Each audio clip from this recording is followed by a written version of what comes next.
ወንጪ 10,000 ሳውዲ የሳበው የተሰራው ፐብሊክ ፕራይቬት ፓርትነርሺፕ ያዋጣል ማለት ነው ይሄ ትብብር። ሁለተኛ በመንግስትና በህዝብ ያለ ትብብር፣ ለምሳሌ አረንጓዴ አሻራ ብዙ ጊዜ ብየዋለሁ። 48 ቢሊዮን ዶላር ህዝብና መንግስት ባይተባበሩ ይቻል ነበር?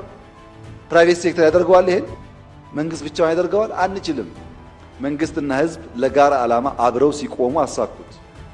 ኮሪደር ዴቨሎፕመንት አዲስ አበባ ኮሪደር ዴቨሎፕመንት ከጀመሩ በኋላ በጆይንት ቬንቸር በአዲስ አበባና በፕራይቬት ሴክተር ልማት ጀምረዋል። ምን ያደረገ?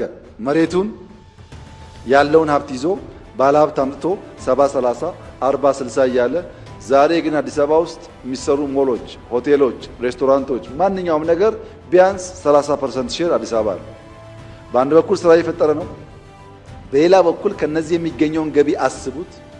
ከነዚህ በሚገኝ ገቢ ነገ መልሶ በርካታ ልማት ሊያመጣ ይችላል።